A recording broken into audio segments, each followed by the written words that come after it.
What's going on, champs and champions? It's FireMonkey here, and Epic Games has been doing something very, very interesting with how their whole entire snapshot, bonus rewards, and everything else work, where they, instead of being like bonus rewards, where it's like, do week 1 and 2 quests, do week 3 and 4 quests, it's now all in a streamlined fashion where your snapshot quests give you your bonus reward quest and actually upgrade NPCs in the game.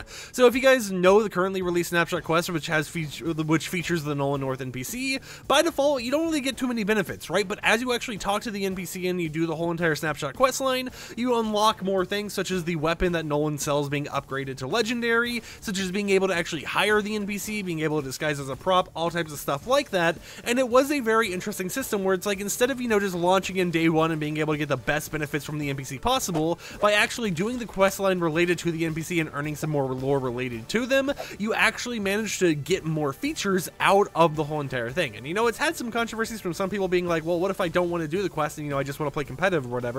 This puts me at a disadvantage because I didn't do those quests. And regardless of if that is a good system or a bad system, it's a very unique one that at least actually ties together a lot of the quests this season and a lot of the systems Epic Games has done, and makes it a more user-friendly version where it's like, you don't want to just do the quest, get the XP or whatever, or one free emoticon reward or anything like that, but you want to also do the quest to get actual variants or the skin, plus some extra cosmetics in the battle pass that go along with the skin you're actually doing the quest for, right? It's definitely a more streamlined system, but we do have 3 more NPCs that are actually going to be getting snapshot quests throughout this month, all the way up to August, not August, but all the way up to October 12th, when all of the quests release. So firstly, we're going to get Piper Pace's quest line September 16th.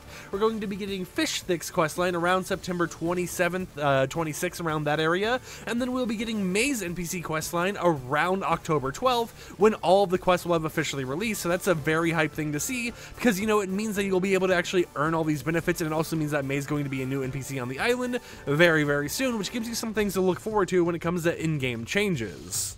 Now, because of these NPCs actually having their own little quest lines and, their own little rewards and stuff in the files, of course they're going to be upgradable NPCs as well that you'll actually earn more benefits from by just talking to them. And, that's always a nice little thing to see, being able to have the system be for more than just a one-and-done character, and having it be a all-rounded type of system, right? Where it's like, this character gets it, this character gets it, this character gets it, and everything else. So we're going to be starting off by talking about Piper Pace and the actual, cosmetic rewards or whatever else you will be able to obtain. Not cosmetic rewards, but the NPC rewards by doing quests. So firstly, the Piper Pace NPC as of right now sells the Scoped Burst SMG, right? The Scoped Burst SMG in the game normally, and it's epic rarity, no matter, whenever you go to the NPC, it'll always be the same rarity, and it's a nice little weapon to have whenever you're running around trying to, get some loot or whatever else. Definitely if you drop there and you like that specific weapon, it's a really cool thing to have. Well, for doing 3 quests, you actually unlock the option to buy the Pizza Party item, which is the actual pizza box, right? If you guys remember from previous seasons, it's the pizza box that you're able to throw on the ground.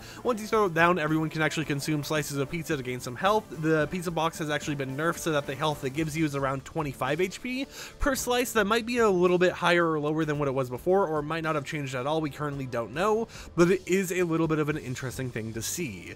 Now, in terms of, what else you're actually able to obtain, by doing 6 of the snapshot quests, you'll be able to get the patch up service, which is the healing service, right? As you actually do, deal damage or whatever to yourself, you will be able to spend some bars at the unhired version of Piper Pace and actually heal yourself up. It won't heal your shield, but it will heal your normal health. And then for doing, for doing the 6 quests as well, you also get this Scope Burst SMG upgraded to legendary rarity when you purchase it from Piper. So instead of having it be epic rarity all the time, it actually has a higher rarity because of, you doing all this type of stuff and, modifying it to be more supported. And oh, there's the caretaker. I was not prepared for that. Don't shoot me all the way out here, please. I'm trying to make a video. But yeah, so, Piper Pace has those 2 little unique benefit rewards going on for her, and then for doing 10 quests, you will be able to hire the Piper Pace NPC. Now, that is something you'll notice with all of these NPCs that are going to be getting new things releasing over time. They're always hireable, right? Whenever you actually complete 10 quests, you will be able to hire them on the game and use them to fight alongside you. Now, regarding other NPCs, the second set that's going to be releasing is Fish Thick, and for doing 3 quests, you'll actually unlock the ability to purchase ram rockets from Fish Thick, which makes sense since, that character has the whole entire, meme or, theme going on right now, where they're the ram rocket guy, right? In the newsfeed and everything for the ram rocket, the one character, you see all over it, their face plastered all over it, is Fish Thick, and even in the trailer, that was what it was, right? So, it makes sense for this whole entire system to be in place for him, and for one of the NPC upgrades to be that.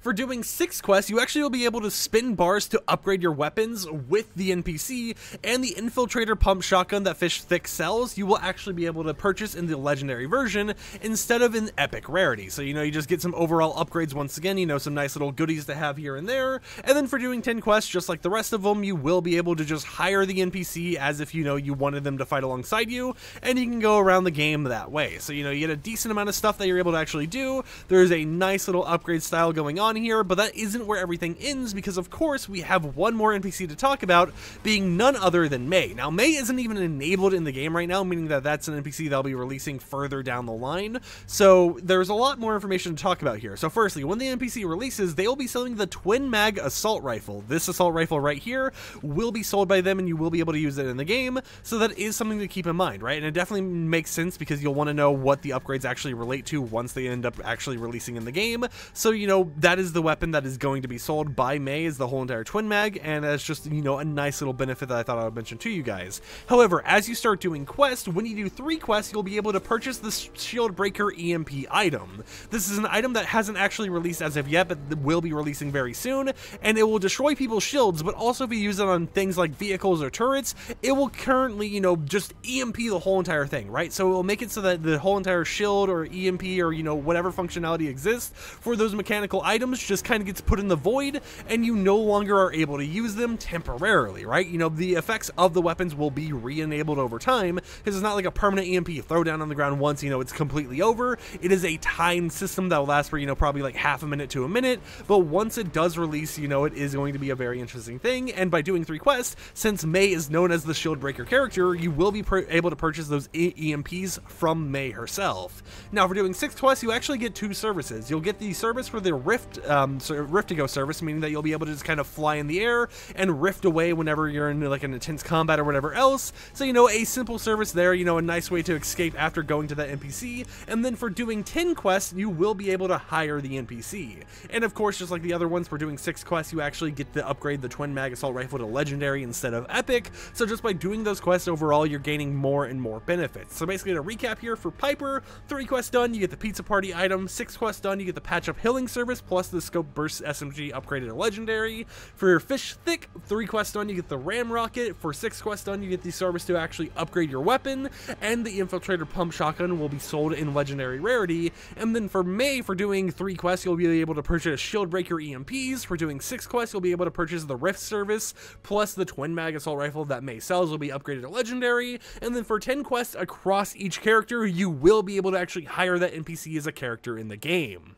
With that said, however, I know that was a mouthful of information to hear, but it is interesting to see how they're actually going about evolving those quests over time. And even if we go over here to, the progression system, when you look in the character tab, you can see how they actually change that over time as well. With things such as, furniture disguises and scout specialists, hiring the NPC being special reputation type things. And even though you can't really see the reputation stuff here for these 2 characters, Antonia's here right now, but we don't have May, you can tell that they definitely will get more stuff over time, and they'll be doing a similar character rep system such as what Nolan Chance actually has. So it's something to be excited for. Now, of course, as I mentioned, Piper Pace will be the next snapshot quest releasing, then Fish Thicks, and then Maze will be the final set of snapshot quests. And even if you go to your quest menu, for example, and you look at snapshots, as you can see, Piper Paces will release in 2 weeks and 1 day. So basically every single update, so V26.10, 0.20, 0.30, you'll be getting another character that you'll actually be able to upgrade and earn all of those bonuses for. Not just, in terms of the actual upgrades to the character themselves,